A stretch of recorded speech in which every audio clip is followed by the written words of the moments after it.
नमस्कार, प्रादेशिक समाचार के साथ मैं तृप्ति कुमारी। पहले मुख्य समाचार। प्रधानमंत्री ने 71,000 से अधिक नवनियुक्त कर्मियों को सौंपे नियुक्ति पत्र। कहा, नया भारत ऐसी नीतियों और कार्यनीतियों के साथ बढ़ रहा है आगे, जिनसे नए अवसरों के खुल रहे हैं द्वार। राज्यपाल सीपी राधाकृष्णन ने नई दिल्ली में राष्ट्रपति द्रौपदी मुर्मू से की मुलाकात। राज्य की विभिन्न गतिविधियों से कराया अवगत।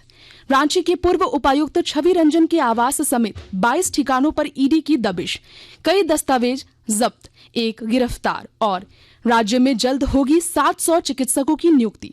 स्वास्थ्य मंत्री ने कहा, स्वास्थ्य सेवाओं में हो रहा है बेहतर सुधार। और अब समाचार विस्तार से। प्रधानमंत्री नरेंद्र मोदी ने आज वीडियो कॉन्फ्रेंसिंग के जरिए करीब 71,000 नवनियुक्त कर्मियों को नियुक्ति पत्र सौंपे। इस दौरान श्री मोदी ने कहा कि आज का नया भारत ऐसी नीतियों और कार्यनीतियों के साथ आगे बढ़ रहा है, जिनसे नए अवसरों के द्वार खुल रहे हैं। जिन्होंने कहा कि 21वीं सदी का तीसरा दशक भारत में रोजगार और स्वरोजगार के जो अवसर पैदा कर रहा है, उसकी पहले कल्पना भी नहीं की जा सकती थी। प्रधानमंत्री ने कहा कि भारत विश्व में सबसे तेजी से बढ़ती अर्थव्यवस्था है। आत्मनिर्भर भारत अभियान के महत्व पर प्रकाश डालते हुए प्रधानमंत्री ने कहा कि यह उन कार्यक्रमों में से एक है जो ग्रामीण और शहरी दोनों क्षेत्रों में रोजगार के समान अवसर प्रदान करता है। आत्मनिर्भर भारत अभियान की सोच और अप्रोच सिर्फ स्वदेशी अपनाने और वोकल फॉर लोकल से कहीं ज्यादा है। आत्मनिर्भर भारत अभियान गांव से लेकर शहरों तक भारत में रोजगार के करोड़ों नए अवसर पैदा करने वाला अभियान है। राज्यपाल सीपी राधाकृष्णन ने आज नई दिल्ली में राष्ट्रपति द्रौपदी मुर्मू से मुलाकात की। इस दौरान राज्यपाल ने राष्ट्रपति को राज्य की विभिन्न गतिविधियों से अवगत कराया। आजसू पार्टी की ओर से आज राजधानी रांची समेत राज्य भर में 7 सूत्री मांगों को लेकर न्याय मार्च निकाला गया।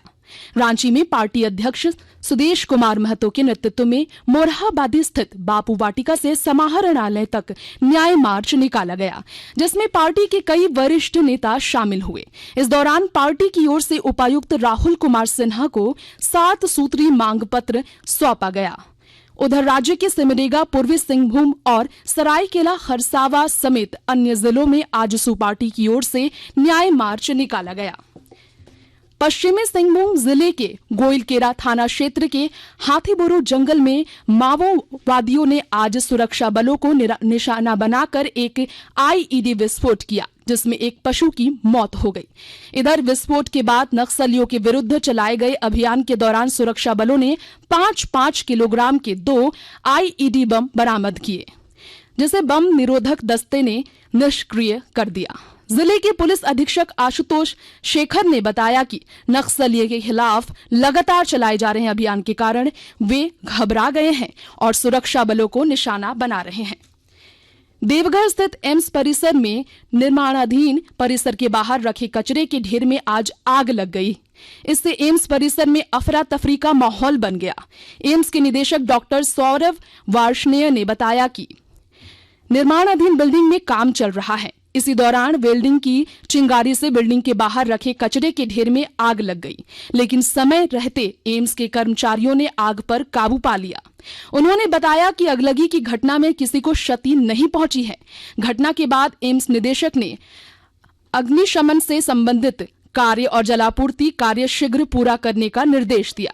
इधर स्वास्थ्य मंत्री बन्ना गुप्ता ने आग लगने की खबर पर संज्ञान लिया है। उन्होंने एम्स निदेशक से घटना की जानकारी ली और जांच का निर्देश दिया। आकाशवाणी के ताजा तरीन समाचारों के लिए आप हमारी वेबसाइट newsonair.com पर लॉग ऑन कर सकते हैं। ताजा समाचार Twitter handle @AIR news alerts और Facebook page All India Radio news पर भी उपलब्ध है। आप प्रादेशिक समाचार एकांश के Twitter handle @AIR news _Ranchi और फेसबुक, इंस्टाग्राम पेज तथा YouTube channel AIR news Ranchi पर भी हमारे बुलेटिन सुन सकते हैं। प्रादेशिक समाचार आप आकाशवाणी रांची से सुन रहे हैं। शेष समाचार इस विराम के बाद। हेमंत सरकार बना रही है झारखंड राज्य को पशुपालन के क्षेत्र में और भी समृद्ध। राज्य में वर्षों बाद हुई पशुपालन विभाग में पशु चिकित्सकों और कर्मियों की नियुक्ति। सरकार से काफी उम्मीद भी थी हम लोग की नौकरी की, और वैसे ही नौकरी हम लोग की लगी है बहुत जल्दी। माननीय हेमंत सोरेन का बात है, वो यहाँ के लोगों के लिए नौकरी देने या फिर यहाँ के लोगों को रोजगार देने के लिए बहुत ज्यादा प्रयत्नशील है। 2015-16 के बाद हमारे वेटनरी में कोई भी वैकेंसी नहीं थी, लेकिन जब से माननीय मुख्यमंत्री जी सत्ता में आए हैं तब से हम लोगों का विभाग में जोरों पे काम हो रहा है। जो नियुक्ति मिली हुई है आज, वो सभी लोगों को मैं आज के इस ऐतिहासिक दिन के लिए बहुत बहुत शुभकामनाएं देता हूं। अधिक से अधिक जानकारियों के साथ किसानों को सहयोग करें, ताकि ये आज जो किसान, जिसको मैंने पहले भी कहा, जो आज खेतीहर मजदूर बनने के लिए मजबूर है, वो खेतीहर मजदूर पूरा स्वावलंबी किसान बने, समृद्ध किसान बने। सूचना एवं जनसंपर्क विभाग झारखंड सरकार द्वारा जनहित में प्रसारित। राज्य में ईडी की दबिश जारी है। रांची के करमटोली में सेना की 4 एकड़ से अधिक जमीन को फर्जी तरीके से बेचने के आरोप में रांची के पूर्व उपायुक्त और समाज कल्याण विभाग के निदेशक छवि रंजन के कई ठिकानों पर ईडी ने छापेमारी की। ईडी की टीम श्री रंजन से जुड़े रांची, पूर्वी सिंहभूम, हजारीबाग, सिमडेगा और झारखंड, बिहार तथा पश्चिम बंगाल के लगभग 22 ठिकानों पर छापेमारी की जांच में जुटी है। ईडी की टीम ने जिन लोगों को के यहाँ छापेमारी की है, उनमें कई अंचलाधिकारी और जमीन कारोबारी शामिल हैं। ईडी ने छापेमारी के दौरान कई महत्वपूर्ण दस्तावेज जब्त किए हैं, जबकि एक अधिकारी को गिरफ्तार भी किया गया है। हमारे सिमडेगा संवाददाता ने खबर दी है कि ईडी को बड़ागाई सीआई भानु प्रताप के सिमडेगा स्थित घर से जमीन संबंधित कई दस्तावेज मिलने के मामले में जांच के लिए आगे भेजा। इसके बाद ईडी की टीम ने भानु प्रताप को गिरफ्तार कर लिया। चतरा जिले के लावालौंग थाना क्षेत्र के नौडीहा जंगल में पिछले दिनों सुरक्षा बलों और नक्सलियों के बीच हुई मुठभेड़ में 5 नक्सलियों के मारे जाने के विरोध में नक्सली संगठन भाकपा माओवादी ने 14 और 15 अप्रैल को दक्षिणी बिहार और पश्चिमी झारखंड बंद का ऐलान किया है। इसे लेकर खुफिया विभाग ने अलर्ट जारी किया है। माओवादियों के बंद को देखते हुए झारखंड की सीमा से लगे जिलों में विशेष सतर्कता बरतने का निर्देश दिया गया है। स्वास्थ्य मंत्री बन्ना गुप्ता ने कहा है कि राज्य में जल्द ही 700 चिकित्सकों की नियुक्ति की जाएगी। इसके लिए झारखंड लोक सेवा आयोग की अधियाचना भेजी गई है। श्री गुप्ता ने आज गिरिडीह में पत्रकारों से बातचीत में कहा कि राज्य में स्वास्थ्य सेवा को बेहतर किया जा रहा है।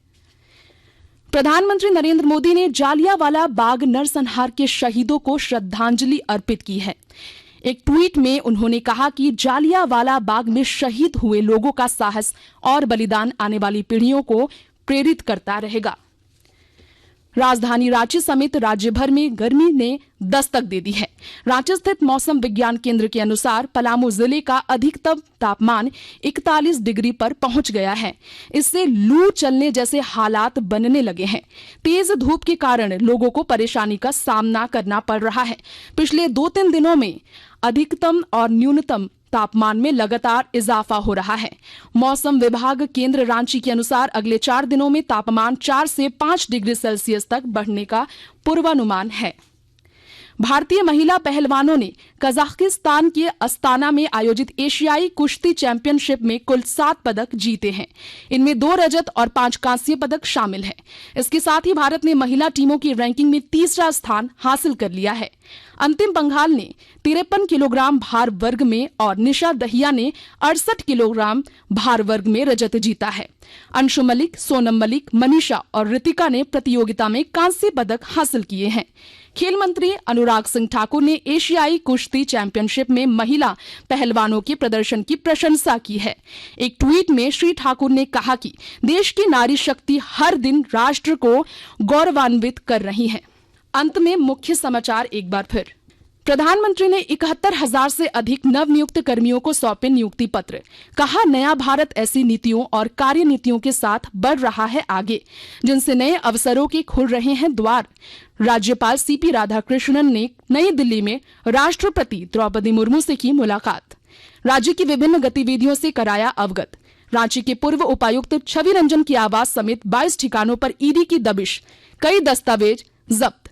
एक गिरफ्तार और राज्य में जल्द होगी 700 चिकित्सकों की नियुक्ति। स्वास्थ्य मंत्री ने कहा, स्वास्थ्य सेवाओं में हो रहा है बेहतर सुधार। इसके साथ ही आकाशवाणी रांची से प्रादेशिक समाचार का ये बुलेटिन समाप्त हुआ। नमस्कार।